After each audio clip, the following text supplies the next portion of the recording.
everyone. Thank you for coming tonight. My name is Trish Rios. I'm the Assistant Director of New London County CARES Navigators. And we're here tonight to talk about what the New London County CARES team does out of Alliance for a Living. The New London County CARES stands for New London County Coordinated Access, Resources, Engagement, and Support. We've been doing this for over 5 years. I personally have been here since the beginning, and I started out as a navigator, and the start of this job was different because they have allowed us to bring our lived experience and our lived experience, professional experience out in the streets to be able to support people where they're at. And our targeted population is people who use substances, mental health, or pretty much anybody who is in need. I think that we have a wide array of things that we do at Alliance for Living, and tonight we're going to talk about some of those programs, and then we'll talk a little bit more about navigators, and then we'll end it with a Narcan training. Hi everyone. My name is Scout Priori. I'm the Director of Harm Reduction at Alliance for Living. So I work in and oversee the syringe services program and the HIV and hepatitis C testing and prevention programs at Alliance for Living. I'm very proud to talk about the work that we do at the Syringe Exchange, also called Syringe Services Program, or SSP. So Syringe Exchange in a community-based form has existed since at least the early 80s in the United States. It was a community response to the needs of people who use drugs and to the HIV/AIDS epidemic in the United States. It's still a very practical, critically important life-saving strategy that we're using here and all over the United States. In some states it's legal, in some states it's not legal. So it's an evidence-based practice. It's proven to reduce transmission rates of HIV and hepatitis C, bloodborne infections. It's also incredibly effective at increasing drug user health in general. So if people are sharing syringes because of lack of access to sterile supplies, then there will be increased rates of HIV or hepatitis C transmission. If people are forced to reuse their own syringes, even if they're not sharing due to a lack of access, then we'll see higher rates of abscesses, bacterial infections, potentially life-threatening wounds, which could progress to endocarditis or other things that could be fatal for folks who use drugs purely out of a lack of access to safe and sterile supplies. So it's pragmatic, realistic, it's creative, it's relational, with a focus on access, agency, choice, and support. And we are doing this work in the context of people who use drugs, and people who love people who use drugs are living in a constant state of overdose right now. We are currently navigating that epidemic. We also have a completely unregulated drug supply, which is toxic and is poisoning our people, with very, very little to no information about what's in our drugs. We have healthcare that's inaccessible to people who do sex work, who use drugs, and who are houseless due to provider discrimination, lack of provider information on drug user health and health of sex workers, and also mistreatment by those providers when our folks do access care. We have a housing crisis and a shelter that's full. We have lack of access to Narcan, to fentanyl test strips, to information, to the critical supplies that save lives and increase health for people who use drugs. And we have criminalization and stigma, which forces all of these things that are life-saving and that keep people safe underground, and force folks to use alone, overdose alone, to hide their use from folks who could otherwise be a part of their safety plan. It makes it illegal to have overdose prevention centers, which are proven to save lives, to have folks have a safe place to go use, and a whole other thing, but it's not a panel on criminalization, but let's just say it forces things underground. And what we want to do is have everything spoken about, truths be told, and have safe places that are confidential and run by people you can trust, where you can tell the truth about what's going on and get what you need. So that's really what we all do. So specifically in the SSP, obviously if anyone is interested in changing their relationship with drugs, in using less or stopping use, if they're interested in medication or other forms of treatment, we make that as easy as possible with the wonderful Navigator program. But in the SSP specifically, we work with people who are currently using, who may or may not be interested in changing their relationship, using less or anything like that. And so our true core focus is just keeping our people alive and getting them what they need in a whole host of different ways. So some of the ways that we do that is we provide sterile syringes in a number of different sizes for intravenous drug use. We provide sterile water, cookers, cottons, other safer use supplies so that everyone has their own. No one needs to share, no one needs to reuse. We can eliminate those health concerns that I referenced earlier. We also have safer smoking supplies, safer snorting supplies for the same reason and same principle of everyone having their own, not reusing, eliminating health concerns. We have Narcan and fentanyl test strips, and we train people on how to use them. Narcan is, obviously we'll hear more about a life-saving, incredible medication that can be used by anyone in the community to respond to an opioid-based overdose. Fentanyl test strips are an amazing tool that's accessible for our community in the context of having very little information about the drug supply. They can be used by anyone to test any product for the presence of fentanyl, to have more information and help prevent accidental overdose.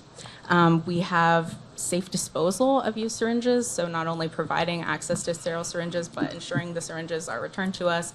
They're not in the community, and they're actually incinerated. They're completely safely disposed of through our program.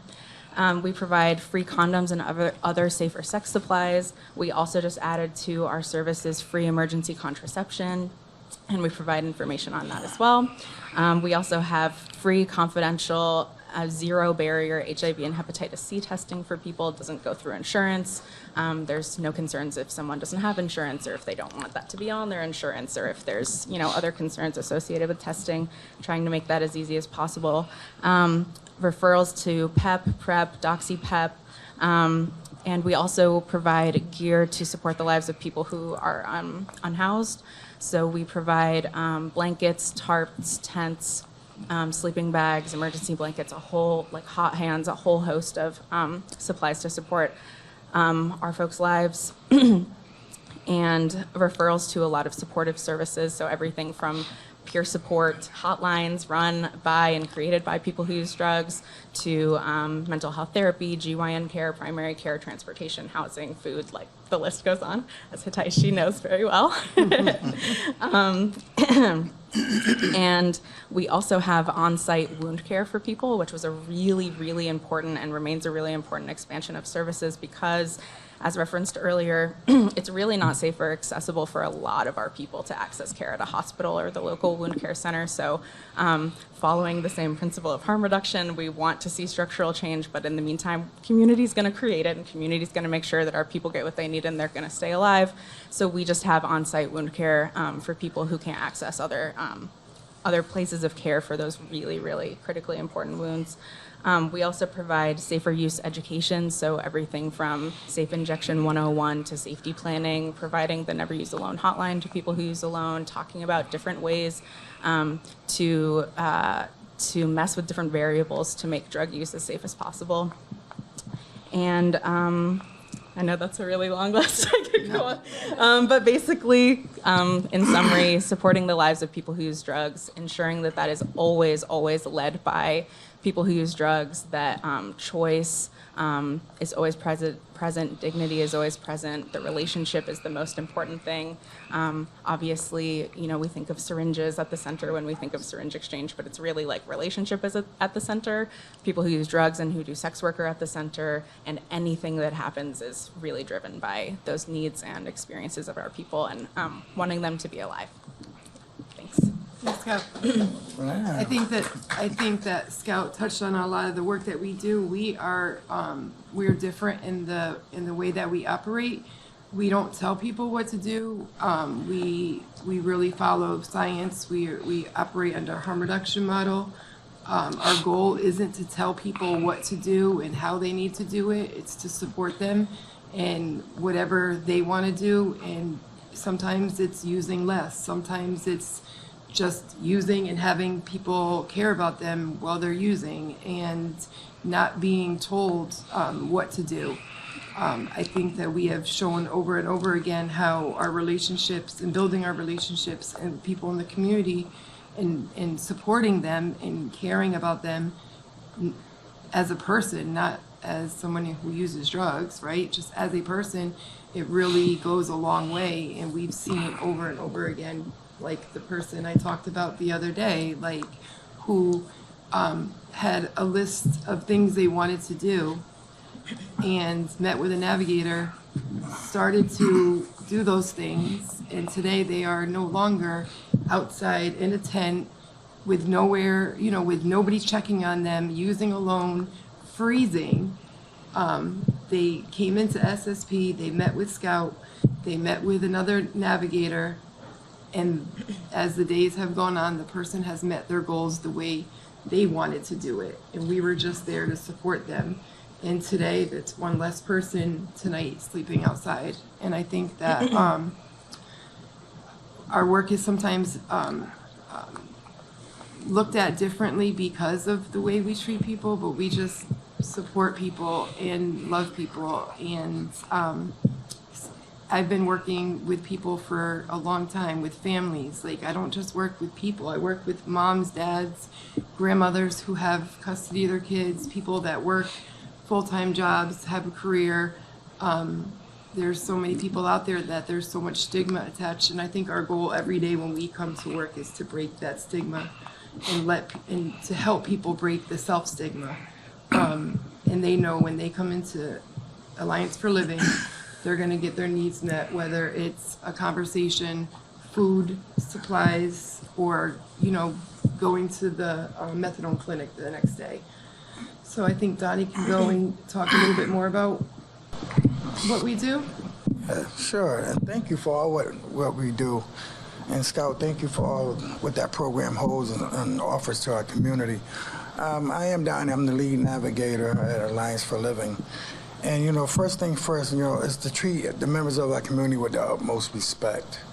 And no matter what they may be going through, we need to try to meet them in the situations that they may be living in. And, one of our main things is to, help people that may be involved in substance use disorder. And we try to connect them with all the resources that are possible in the community that they may not know of. And even if they do know of, they may need connections to it. We advocate for our people, and we make sure that all resources are available to them. So, just in a lot of circumstances, that stigma plays a big part where people don't come get the help that they need. So even if they're not in position to go to the resource, we make it where the resource can come to them. And this becomes very important to our members of our community. We try to make sure we educate our community to whatever the circumstances may be when it comes to opioids and other illicit drugs that may be used out there. We just want to make sure we're in position to have an open ear for them, listen to them, and approach them in a manner that can be accessible to them. I like being accessible. I use the word accessible because it's just being out there on a daily basis where they can always have someone to reach to.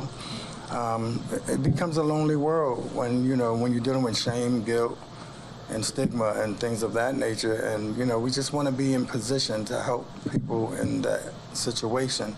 So it becomes a great relationship. And I have to always say that they allow us to be in their lifestyle. Because to allow somebody in your lifestyle, it takes a lot of trust, and it takes a rapport, and it takes a communication and discussion. And this is where it becomes very important.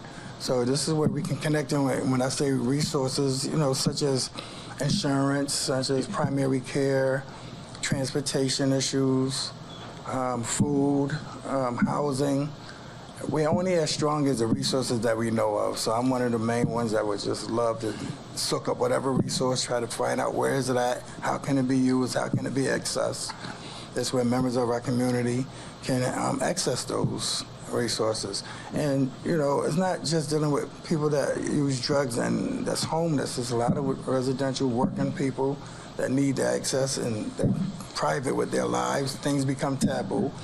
You know what I mean? And we just want to be able for them to reach out, and we can come meet them at their own residence, give them the support that they may need, and bring them the resources that they're not aware of.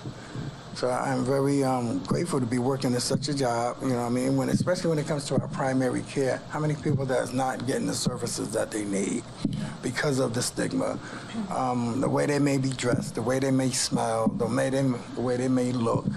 We bypass all that. We are people with lived experiences. We have walked these streets before. We have learned how to make the adjustments in those streets. But they just do need someone that sometimes advocate for them, speak to them, or just listen to them. And you'd be surprised, each one teach one, and they all teach each other. And we try to be that person for them to reach, and let's make it happen. Whatever the situation might be, they have children, they have lives. I have conversations with some that really feel like, well, nobody cares, I have nobody around. And I just try to let them know there's somebody somewhere saying my about you. And even when a person says, that's my daughter, but I don't deal with them, but that's my son, I don't deal with them, that's my cousin, the word my has been used, which means they do claim you. They just don't know how to deal with you. So this is why we always be accessible to our community and make sure they have a friend, somebody they can talk to, somebody they can get a greater understanding of what they do. We try to access all programs, whatever the program may be, whatever the agency might be. If we can use it, Alliance for Living has so many programs in it, which means we have wraparound services. So we're just so grateful to have that and be able to just work with everybody in the community and just be out there. We have the police force, fire department, and keys. We speak with them also, and hopefully, the relationships get stronger because the trust has to get stronger. So this is why we have a relationship with them. They see us on a daily, and sometimes we can just talk with some of the members of the community where they can have some type of trust or have some type of bridge. Sometimes we have to be the bridge between that, because things can go out of hand real fast, as we already know. But with us being in position and being in sight, trust can come from our police department and from our members, and just about being accessible to our community. We try to help train with the merchants in the community, banks, grocery stores. We do trainings no matter where it is, on-the-spot trainings when it comes to our NOCCAN programs and things of that nature, how to use it. But what I would want to bring up when it comes to the stigma, that language matters, simple respect matters, and how you approach a person and how you address a person matters. And these are some terms that we try to avoid to use, like addict, user, drug abuser, and junkie. These are words that are very disrespectful to a person that may be walking with substance use disorder and he has some type of dignity and some type of love for himself. So we rather use, instead of using those type of words, we rather use words opiate use disorder or opiate addiction. Even when it comes to using the word a person with a problem, well, it's a person with a disease. You know what I mean? We just have to acknowledge that this is a disease. It's not becomes a problem. And I teach people, is I'm a child with a problem or I'm a problem child? Which one do you want to call me? The word problem is not there. It's a disease that we're dealing with. Do you have a habit? No. The word habit is really not a strong word to be using with people either. You know what I mean? The word drug addiction isn't exactly what it is. But we don't know what kind of drug it is. A lot of people get addicted to certain type of drugs through a legal substance such as opioids, which could be Oxycontin, it could be Percocets, it could be anything. And when it comes to the world and things run it, and here comes the insurance. Sometimes the insurance just can't back it up when it comes to, paying for the medications. The time may be short, and this is where they go look for other type of substances to use. So this is why we try to make sure we have all resources that they can obtain when it comes to primary care and things like that. We have doctors on deck, I can say, that service us when we're ready to be serviced and bring our people to them on short notice. The window can be very short when it comes to people with substance use disorder. We don't know that time and that moment that they may need help. And then, when you try to make it a doctor appointment, they're always talking about 2 weeks from now. Well, we want to be serviced the same day or the next day, and this is what we strive to do. And truthfully, we get it done that way. Other words, such as relapse, when a person relapses, well, that's not a good word either. Return to use or setback is really preferred because it is a setback. You know what I mean? It's not a relapse. You just don't keep doing the same thing over and over. We know that's insanity. But a person may have a setback, and who knows what's going on in that person's life at that moment. But they haven't forgot what they have learned. It's just a setback. And being clean, we have to be mindful. We never was dirty. You know what I mean? So being clean, it is, being in remission or being in recovery. You know what I mean? And one more is clean and dirty. Clean or dirty urine tests. Now we hear these words a lot. Was your urine dirty or clean? It's not either one. It's negative or positive urine test. That's what it becomes. And this is the truth. Things are negative or positive, not clean or dirty. So we just have to be mindful how we talk to people, when we talk to people, and how you approach them, and just give them the respect that is deserved. Thanks. Thanks, Donnie. We also provide, we are very fortunate to have instant access to Suboxone. We have a provider that comes out with us that does instant inductions on the van. So not only can they see a provider, but they can also we have SSP supplies on the van, wound care supplies, food, water. Depending on the time of the year, we have everything in the van, basically, just to be able to give the person, whether it's a bottle of water or a doctor's appointment, or maybe they haven't seen a doctor. We've had people that haven't been in medical care for a long time, and we've been able to intervene where they get a doctor's appointment and find out that they are battling illness, but they would have never have known if they never went to the doctors. So we bring basically the doctors to you, whether it's primary care, instant access, Suboxone, Vivitrol inductions. Our doctors, anyone who works with us really operates under the harm reduction model and makes it less barriers for people to engage in treatment. And I think that that has made the shift in building our relationships within the community and helping the people that we serve. And I think that we are rare. I think we're a rare commodity, but we are out here. We cover all of New London County, and we don't stop. And we just want to continue to educate the community. Things are changing, times are changing. Science shows that things are changing, and if we stay doing the same thing, I feel like we cause harm. So we got to keep up with what is science showing us and what is working, what works for the people, not what works for us. Very true. And you mentioned something about the Suboxone and Vivitrol, and we deal with, with methadone is another thing that we deal with. And as the stipulations, they have it set up in the state and the surrounding areas, especially for our area. One of the induction sites is in Hartford for the methadone, to begin the methadone process. And us as navigators in the Alliance for Living, it becomes a barrier for them to have a ride to that. The transportation, and it's first come, first serve. So we're talking 5:30, 6 o'clock in the morning. And, and for people to try to access that type of transportation, which is an hour away, becomes a big barrier, especially at that time in the morning. Well, we're going to make that ride, and we're going to take them, and we're going to be in position to take them there. Yes, and we're going to make sure that we up at that time, because we, set that appointment up, and we are going to have that access to that medication for them and go through that induction with them and keep them safe through the whole process and deliver and bring them back home to where they need to be. So this is where the process can be done, and then they can start their journey with that, which gives them the opportunity to change the world for themselves. So, Ruben, you ready? You want to do your Narcan training?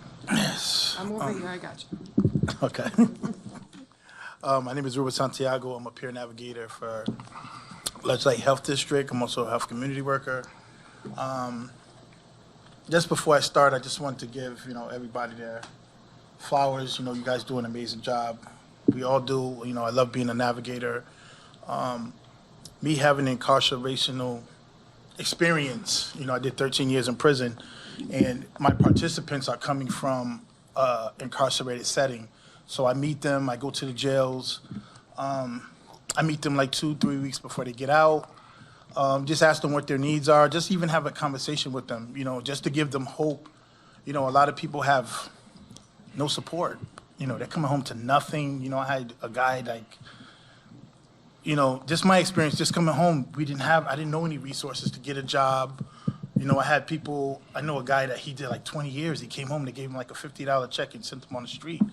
And he literally was ready to commit another crime to go back because he didn't know where to go, where to get a job, where to get clothes from, where to get food from. They just like throw you out there like, all right, here you go. And that's why I love being a navigator, because we don't leave people where we meet them. It's a year study that we do, and I have people that's out of my study, but we're still in contact. They're like 40, 48 years old. Like, hey, Ruben, I bought my first car today.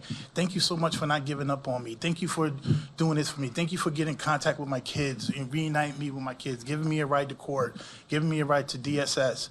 A lot of these things mean a lot to people. And I'm glad that I can just cover the gaps and, just little things. I had a guy, he needed a pair of steel-toe boots. He's like, hey, Ruben, I need some steel-toe boots. I can start this job tomorrow. I don't have any money for the boots. And luckily, before I started this job, I was about to go back to my old job at PCC, and I bought the steel-toe boots, and I never threw them away. And I said, you know what? I got a 13. You wear 13? He said, yeah, I wear a 13. And he got the job, and now he's like, that was a year ago. He's like the foreman now. He's doing so good. And like I said, just so many little things matter in this piece that we do, that we never give up on people. And we have people, I have a lot of participants. I have a woman that's all the way in Canaan. I had to drive like almost 2.5 hours to bring her to go get her medicine, court dates, speaking for her in court, telling her how she's doing in our program. And, it means a lot. She ended up getting off probation. And these people they just want to be humanized. We humanize them. They want to feel, not like a leper. A lot of people that's on substance disease, that has substance disease, all day, they just want to just talk to them. Somebody always think they want money. Oh, let me get away. He wants money or something. Let me ignore him. Just a simple hi. How's your day today? Can go a long way for a person that's out there struggling mentally or with an addiction. So I love my job. I love it. I love it. I love it. Thank you guys for what you guys do also. Mm-hmm. So I'm gonna go over a quick. Thank you so much. So we're gonna do Narcan training real quick. So first of all, did anybody know what opioid is? Anyone? What are some opioids? Fentanyl. Heroin. Oxycontin.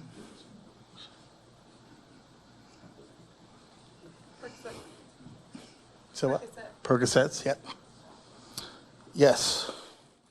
So the first thing we do before we start doing any Narcan handling, we call 911 first. Before you open a box, before you administer anything, call 911.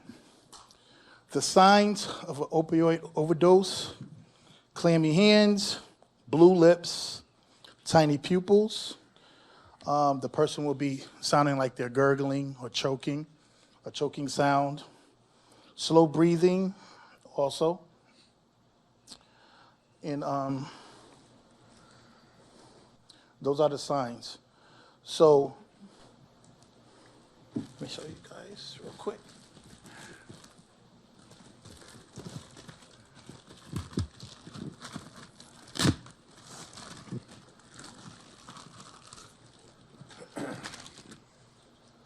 So this is what the naloxone Narcan looks like.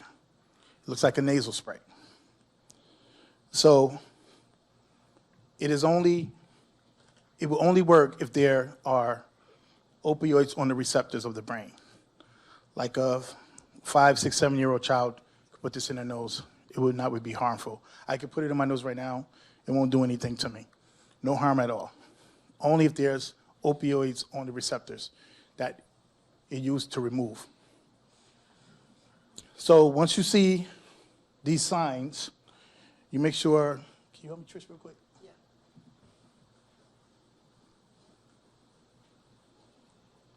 So you hold the mannequin. So you make sure that the person's head is leaned back. You take one of the Narcans, nasals, and then you administer, you just push it in. You wait about 2 minutes, which will seem like an eternity. Your adrenaline is up. You know, you're more scared than the person that's overdosing. If they don't come to about then, you administer the second one. 2 come in the box. 2 Narcans come in the box. You push it in, and you wait. By this time, EMS, fire trucks, police should already be there on their way to help you. If not, we have CPR face shields for you can do rescue breaths. They look like this. You put it around the ears. Fits like a mask. Oops, I got it upside down. You make sure that the hole is over the mouth, and you proceed to rescue breaths about 1 every 5 seconds. 1 every 5 seconds. And with a Narcan, I would wait more than 2 minutes now. I would wait like about 5 minutes. But I would do rescue breaths in between. In between, yes. So you give a dose of Narcan, I would do 5 minutes or more of the rescue breaths. If 911 still hasn't come, then administer another dose Of the Narcan. Thank you, Trish. And we also have the Good Samaritan law. A lot of people that are using, you know, they're scared to call the police. So that pertains to a lot of overdoses also. You know, there's paraphernalia around. You know, they're trying to clean up the scene before they call the cops. So the Good Samaritan law covers people that, you know, you're calling to save a life. So that law covers you. Like, hey, you know, I'm not here to get arrested. You know, the cocaine's on the table, but hey, save this person. So that, so this law right here covers you also. So we also have, for our harm reduction, fentanyl test strips for people can test their product before they use. And this is what it looks like. So you would take, let's say you have a water bottle cap like this. You put a little water in it. If there's cocaine, heroin. If you have a pill, crush a little of the pill. This is the spoon that it comes with. You take a little bit of the product, you put it in here, in the cap. And then you will put the test strip in for like 3 to 5 minutes. So 1 line is positive, 2 lines are negative.